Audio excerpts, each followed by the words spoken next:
Reka mbaye ikaze mu makuru agezweho ya none tariki ya gatandatu z'ukwezi kwa gatanu umwaka w'ibihumbi bibiri na makumyabiri na gatanu.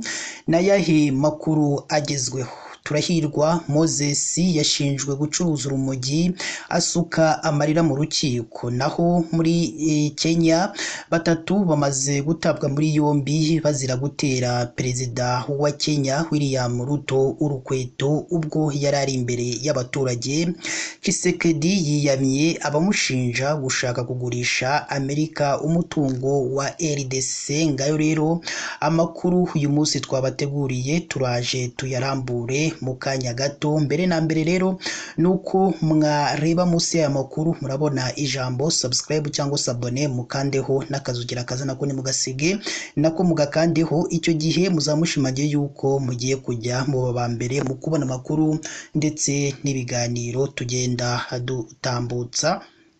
Reka rero dutangire n'amakuru yacu, duhere kuri iyi nkuru ya Turahirwa Moses aho yashinjwe gucuruza urumogi ubundi asuka amarira mu rukiko. Ubushinjacyaha bwavuze ko uretse kuba Turahirwa Moses akurikiranweho icyaha cyo gukoresha ibiyobyabwenge, ari no gukorwaho iperereza ku bijyanye no kurucuruza. Ni ingingo yagarutsweho kuri uyu wa kabiri tariki ya gatandatu Gicurasi 2025 ubwo uyu musore wamenyekanye ubwo yashingaga inzu y'imideri ya Motion yitabaga urukiko ngo aburanishwe ku cyaha cyo gukoresha ibiyobyabwenge akurikiranweho. Turahirwa Moses yabwiye urukiko ko yemera icyaha cyo gukoresha ibiyobyabwenge ndetse ko ubwo yafatwaga yemeye gutanga ku bushake urumogi rutagera ku magarama 2. Ubushinjacyaha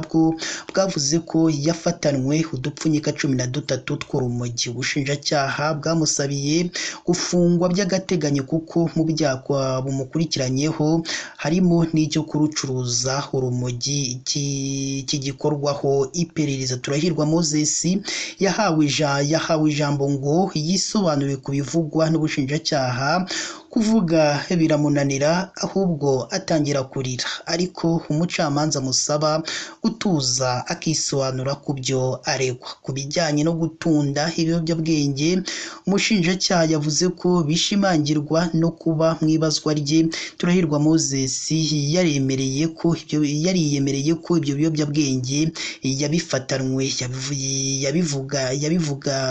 yabivanaga muri Kenya akabinywa.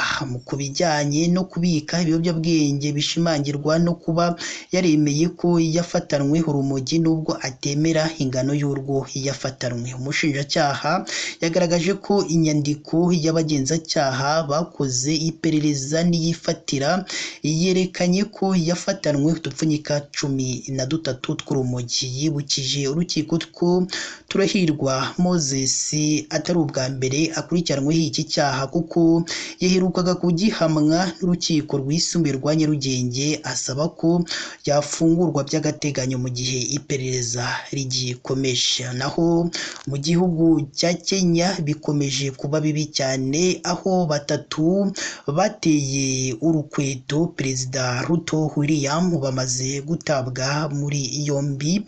Leta ya Kenya yamaganye igikorwa cyakozwe na bamwe mu baturage cyo gutera umukuru w'igihugu urukweto, ivuga ko ari amahano kubona umukuru w'igihugu William Ruto aterwa urukweto mu iteraniro ry'imbaga y'abantu benshi. Uduce twa video twiriwe ducaracara ku mbuga nkoranyambaga twerekanaga ko urwo rukweto rwatewe umukuru w'igihugu ku kuboko kw'iburyo ubwo yarakazamuye arimo aratanga imbwirwaruhame ye imbere y'abaturage. Umuvugizi wa leta Isaac Mwara yamaganiye kure icyo gikorwa kigayitse maze asaba ko abari inyuma y'ibi ngibi bagomba guhita bafatwa ako kanya.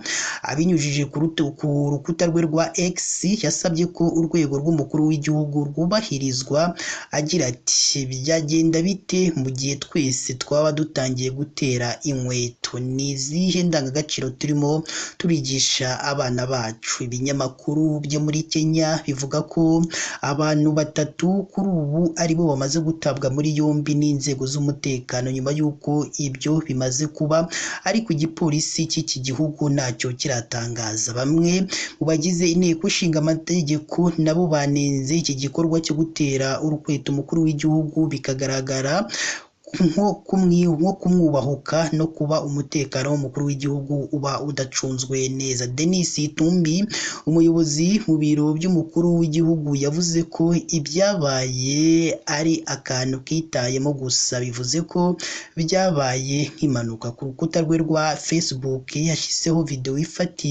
ifatiwe mu rundi ruhande, avuga ko yerekana umuntu afashe urukweto ariko mu rwenya rwinshi, bikagaragara nk'aho yari afashe kamera, hanyuma undi muntu agahita arumushikuza ababajwe n'uko rumubangamiye rukamubuza kureba neza imbere. Ku bw'amahirwe make ruramucika ruboneza ku mukuru w'igihugu. Ibi byabaye rero ubwo Perezida William Ruto yarimo ageza ijambo ku baturage bo mu ntara ya Migori iri mu burengerazuba bw'iki gihugu, mu ruzinduko rw'iminsi 3 arimo kugirira muri ako karere, aho yagiye gutangiza gahunda y'iterambere ry'igihugu. Mu gihe bamwe mu Banyakenya basanzwe bahuza n'abavuga ko gutera ikirato ari ukutubaha, abandi bavuga ko byerekana ingene abanyagihugu bababaye kubera uko ubutunzi bwifashe muri icyo gihugu. Muri iyo video kandi umukuru w'igihugu akaba yarumvikanye arimo kubuza abashinzwe umutekano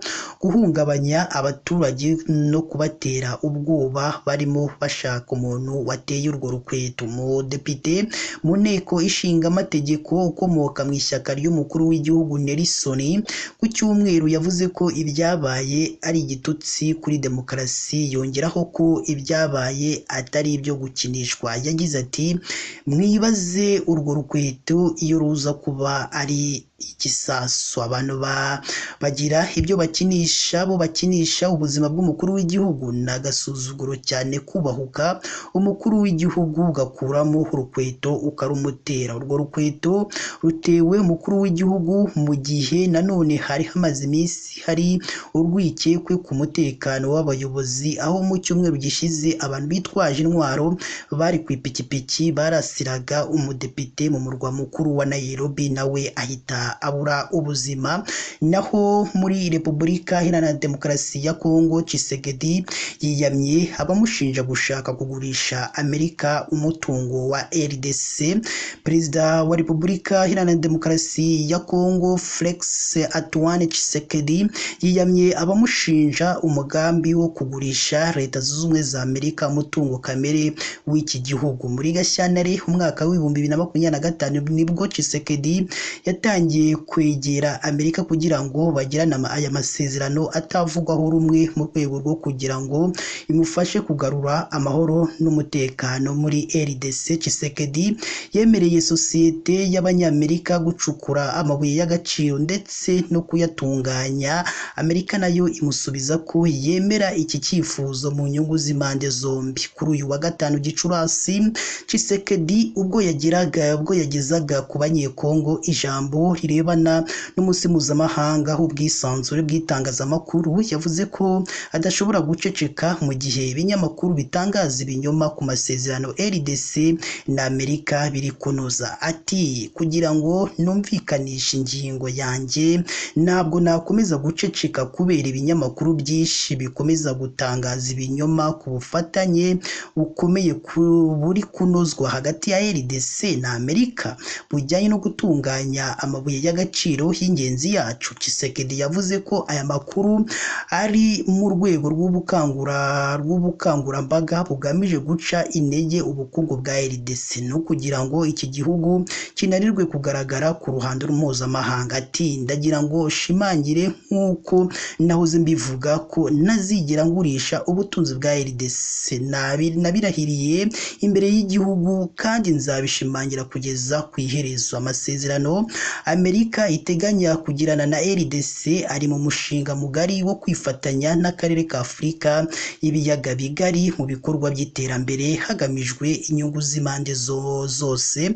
Amerika ifite umushinga wo kubaka umuhanda wa gari ya moshi wa Pito ruzaca muri Angola, RDC na Zambia iteganya kuzajya iwunyuzamo ibirimo amabuye y'agaciro.